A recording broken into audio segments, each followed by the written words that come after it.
Hey friends, happy Monday. Thanks for joining us for this 13 Plus FastCast. I'm Anna Orsini. And I'm Carson Courier. We hope your day is going so good so far. We want to start with kind of an update out of Israel. We have new numbers this morning, really devastating there. So we want to show some video and also talk about kind of what the situation is looking like. So today we know that President Biden is actually now urging Israel not to invade Gaza. He said yesterday that it would be a, quote, big mistake.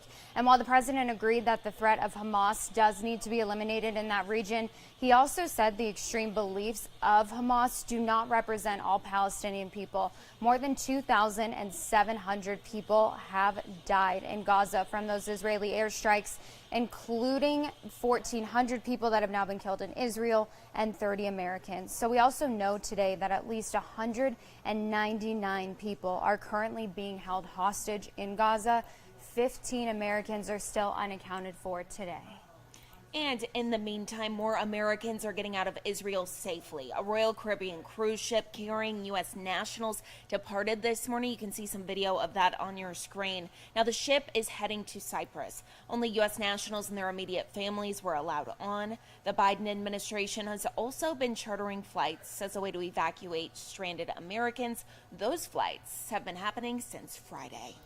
And here at home in the United States, we're learning more from the FBI about recent attacks or recent threats of attacks that we've seen since what happened over in the Middle East. The FBI says it has seen an increase in those threats here domestically. A senior FBI official says while most of the threats have not been credible, Muslim and Jewish institutions have been the ones that are targeted the most. The FBI has been, of course, urging local law enforcement agencies just to stay vigilant during this amid possible threats related to those escalating tensions in the Middle East. Also encouraging local law enforcement just to kind of take extra precautions specifically around Jewish communities, Jewish community centers, Muslim communities, and just different areas throughout the community where they could be a victim of some of these local threats. And here at home, we're also kind of tracking what is happening as far as support goes for both sides. We saw demonstrations in support of Palestine here yesterday. Like a lot of people right now, the main thing people are saying is they're hoping for peace. About 100 people came together for a pro-Palestine rally yesterday. Demonstrators say the war has put them in the spotlight, and they're just trying to bring awareness to their country and some of the struggles they've faced. People there also expressing concern for the family members and loved ones that are currently in Gaza. My relatives over there in Gaza, they lost their houses. They have no houses. Everybody's just coming together, being a big community and trying to figure things out. Like, it really breaks my heart. I was lucky enough for me to leave the country to a safe spot. But, like, for them, it's so hard because, like, there's no food, no electric, no water. They even cut the water on them. Now, along with seeking peace and an end to foreign aid to Israel by the United States, people are also trying to just raise awareness and bring more attention to what exactly is happening right now in the Middle East. There's two sides, and both sides deserve freedom, deserve equality. Palestinian life equals the same as an Israeli life, and Israeli life equals the same as a Palestinian life. Demonstrators say that they hope to see a ceasefire happen soon. You can view this full story and all of our coverage, of course, on our website. We've continued to kind of tell you about the places that you can go, both to see local stories and what's coming in nationally. Again, our website, a very good resource for that, but also downloading our app just so that as soon as anything happens, you can get that update right at your fingertips. Now, of course, something else that we are continuing to follow today is everything that's happening in Washington, D.C. It's been 13 days now, I believe, still no new House Speaker. So just chaos. It's absolute chaos. Right now, we know that Republican Representative Jim Jordan, he's hoping to get that role, but he still is facing an uphill battle. A number of Republicans say they will not vote for Jordan. Now, to become Speaker of the House, a nominee has to secure the majority of the full House, which, because of 2 vacancies, is 217 votes. That means any Republican, in this case Jordan, can only lose 4 GOP votes. Now, if you remember, Louisiana Representative Steve Scalise withdrew from the race last week. The House expected to hold a vote for House Speaker tomorrow. And something else we're following today is the thousands of federal firefighters that could face a drastic pay cut in the coming weeks. Some fear that that could lead to many walking off the job. Of course, if you live here in Arizona, if you've lived somewhere like Carson and I have, like Oregon, you know how essential federal firefighters are and how essential their work is, especially as we see wildfire seasons just continue to get worse.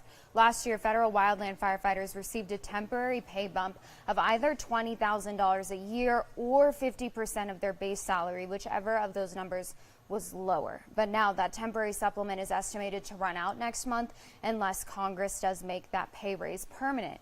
The pending pay cuts come at a time when, again, we just talked about this, wildfires have continued to get worse. We've seen them more destructive, more deadly in recent times, thinking about specifically the ones in Maui this past year. And as a result of climate change, a lot of people think that this is just going to continue to happen. A Colorado congressman now introducing bipartisan legislation that would make the pay raises permanent. However, the legislation is currently stalled in the House, which still, again, without a speaker. The National Federation of Federal Employees has estimated that 30 to 50% of the workforce, so 30 to 50% of federal firefighters could end up resigning if that pay increase comes to an end. So something we're, of course, keeping a very close eye on, because anybody who's seen all the work that wildland firefighters do, you know how essential that is. Not a lot of people willing to run out into the forest and fight a wildfire. So definitely something we're keeping an eye on. And here at home, time is actually running out for you to register for the 24th annual United Way's Days of Caring event. That's right. Our very own Shelby Slaughter has a look at all the different ways you can attend this event and be part of the organization. There's still time, as United Ways is still looking for about 400 more volunteers to bring their whole event together. Thousands are already expected for this year's United Ways Days of Caring. The goal is to help clean things up, improve some spots, and help the community.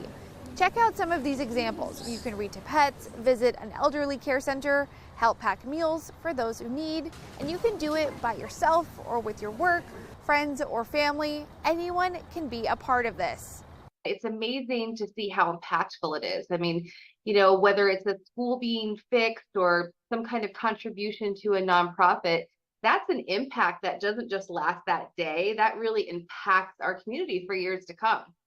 If you can't make it out next weekend, you can make a monetary donation or take on a virtual project as well.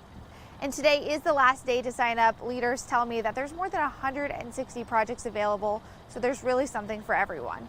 If you want to find out more information on how to sign up or what projects are still available, you can find that information up on our website. I'm Shelby Slaughter reporting in Tucson. Back to you. All right, and taking a look at what is trending today, Dolly Parton pitching in to help the Salvation Army this Thanksgiving. The country music legend will be performing at halftime of the Dallas Cowboys-Washington Commanders game on Thanksgiving. It's part of the Salvation Army's Red Kettle Kickoff fundraiser. She will ring the traditional Salvation Army holiday bell to jumpstart things for the holiday giving season. So a lot of excitement, especially for people down in Texas. I know they love them some Dolly Parton. Yeah. So Cowboys fans, I mean, if you're not eager to see the Cowboys play, you can go see Dolly Parton. But this is a good time to also remind you that it is our time of the year to share the joy. So make sure that you're watching in our newscast for that QR code or even the locations that you can drop off those donation items to. Our annual pet supply drive underway for the rest of the month of October for Cody's Friends. They support a lot of different organizations here and help pets in need. So very important work that they're doing. Make sure that you keep an eye out for that, and please donate if you can. And speaking of pets, it is time to celebrate furballs, curiosity, and all things feline related. Today is Global Cat Day. It's observed every year on October 16th. Global Cat Day offers a chance to raise awareness about feline management programs in the United States. That's important because cats face a particularly high rate of euthanasia. Traditional shelter and adoption programs are one solution to this, but there are others as well, like trap, neuter, and release. It allows feral and semi-feral cats to live full lives outdoors in neighborhoods while also controlling the feral population. Of course, if you're in the market to celebrate Global Cat Day with a new friend, you can always head on over to PAC, where tons of cats are waiting for their forever home. So definitely a great way to celebrate. I know they have so many cats over there at PAC. So hey, and they're easy to take care of. That's the Way thing. I easier always than a think dog. about that. They're so self-sufficient. The thing is that like with me, my personality type, I can't do cats because they don't respect your boundaries. It becomes their house. They're going wherever they want to go, but they are very self-sufficient, very smart animals, by far, I think, smarter than dogs. I'm allergic, so I've just never even. So you will not be participating in Global Cat Day. No, I will not be participating. But hey, go out there, help a cat, celebrate. Yeah, very so sweet. Very, very sweet. Well, speaking of something not so sweet, here's a look at our weather today. So 98, the record's 101 hot temperatures today. Hopefully not breaking that triple-digit mark, though. At this point, even if we're going to have to deal with 98, I would just rather keep it there. Even 99, anything's better than 100. Then tomorrow we're seeing at least a 20% chance for rain. So that's some good news. Yeah, cross your fingers. Do whatever you have to do to get that rain to come our way. We definitely need it. And then temperature is kind of just hanging out in the 90s for the rest of the week. Looking at a pretty warm weekend ahead. Nothing in the triple digits, but also not seeing any 80s. So I feel like it's just never going away. And I'm not a negative person. Yeah, and I've become negative because of this weather.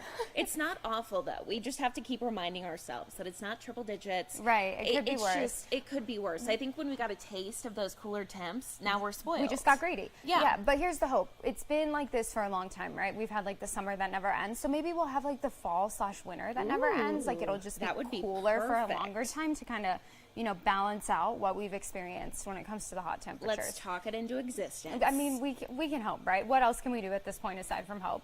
There's nothing we can do to change it. So keep that in mind. Stay cool this week, especially today as we're looking at 98 degrees. And speaking of those temperatures, look outside right now. Not seeing too much wind, breezy, maybe a little bit. Not seeing any clouds, but again, 10% chance for some storms today. Hoping somebody gets them somewhere. Exactly. Anything makes a bit of a difference at this point. And it can cool us off a little bit, hopefully. I just like a cloud would be nice. It makes such a difference when you're talking about 98 degrees. Absolutely. But weather-wise, not seeing much changes this week. I mean, pretty consistent. So you know how to plan for the week. That's one thing you can take away from it. That's some good news. Yeah. A gorgeous live look outside on your Monday morning. We hope you're all having a great day, a great start to your week. Tune in at 2:30 for more news and weather. Thanks for watching.